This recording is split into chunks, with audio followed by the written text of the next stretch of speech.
সালটা ছিল 2023 সালের সেপ্টেম্বর মাস। বিজ্ঞানীরা লক্ষ্য করলেন পৃথিবীর সুমেরু থেকে কুমেরু এই দীর্ঘ পথ একটা ঘণ্টার ধ্বনি মাটির নিচে বারবার অনুরণিত হচ্ছে এবং মনে হচ্ছে যেন পৃথিবীটা একটা বিশাল বড় ঘণ্টা। এবং লন্ডনের বিখ্যাত সাইসমোলজিস্ট মিস্টার হিক্স তিনি বললেন যে এই শব্দটা একটা বাদ্যযন্ত্র বাজলে যে অনুরণন হয় এ একদম সেই রকম।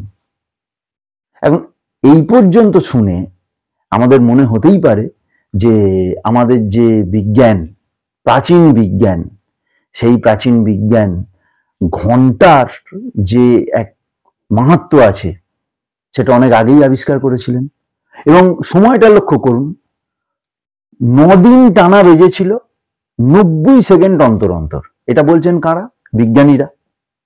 অতএব এই যে 9, এই যে নবগ্রহ, তার মধ্যে পৃথিবী একটা, তাহলে একটা বেশ কসমিক সম্পর্ক তারা নিশ্চয়ই আবিষ্কার করেছিলেন এই ঘন্টার ধ্বনির মধ্যে। কিন্তু 2024-এর সেপ্টেম্বরে এসে দেখা গেল এ গল্পটা বানানো যাবে না। তারা আবিষ্কার করলেন যে এটা একটা প্রাকৃতিক দুর্যোগের কারণে এই জিনিসটা হয়েছে। সে প্রসঙ্গে পরে আসছি। তার আগে এই সাইসমোলজিস্ট এই বিষয়টা একটু পরিষ্কার করি। সাইসমোলজিস্ট তাদেরকেই বলা হয় যারা মাটির নিচে, ভূপৃষ্ঠে বা সমুদ্র তলে বিভিন্ন ধরনের কম্পন সম্বন্ধে চর্চা করেন, তারা গবেষণা করেন, তাদেরকে বলা হয় সাইসমোলজিস্ট। তারা এই 2023-এর সেপ্টেম্বরে যখন এই শব্দটা তারা আবিষ্কার করেন, তখন তারা সবাই ঠিক করেন যে এটা যৌথভাবে এর কারণ নির্ণয় করতে হবে। তারা এটাকে আনআইডেন্টিফাইড সাইসমিক অবজেক্ট বা ইউএসও বলে চিহ্নিত করলেন এবং তারা দীর্ঘ পর্যবেক্ষণের পর এই 2024 সালে একটা অদ্ভুত জিনিসের কথা বললেন, যেটা এই পৃথিবীতে ঘটে গিয়েছে কিন্তু আমরা কেউই তার খবর রাখিনি। তাঁরা আবিষ্কার করলেন যে পূর্ব গ্রিনল্যান্ডের ডিকসন ফিয়র্ড বলে যে এলাকা আছে, সেই এলাকায় পাহাড়ি খাদের ওপর থেকে এক বিপুল পরিমাণ পাথর ধসে পড়েছিল, যেটা পড়েছিল নিচে সমুদ্রে ভাসমান হিমবাহের মধ্যে।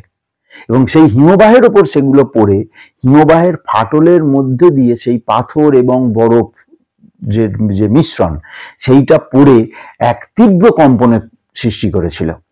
এবং এত পাথর পড়েছিল, বিজ্ঞানীরা বলছেন যে সেই পাথরের পরিমাণ হবে 10টা গিজার পিরামিডের সমান। সেই যে পাথর পড়েছিল তার ফলে সমুদ্রের তলায় যে তীব্র কম্পন তৈরি হয়েছিল, সেই কম্পনের ফলেই এই ঘন্টার ধ্বনির মতো আওয়াজ 9 দিন ধরে 90 সেকেন্ড অন্তর অন্তর পাওয়া গিয়েছিল। এই ঘটনা জানার পর আমাদের মতো ফালতু মানুষদের খুবই আশ্চর্য লেগেছিল এবং এই আশ্চর্য লেগেছিল বলেই আজকের এই এপিসোডে এই ঘটনাটা শেয়ার করলাম। সাবস্ক্রাইব করবেন, শেয়ার করবেন এবং অবশ্যই মন্তব্য করবেন। নমস্কার।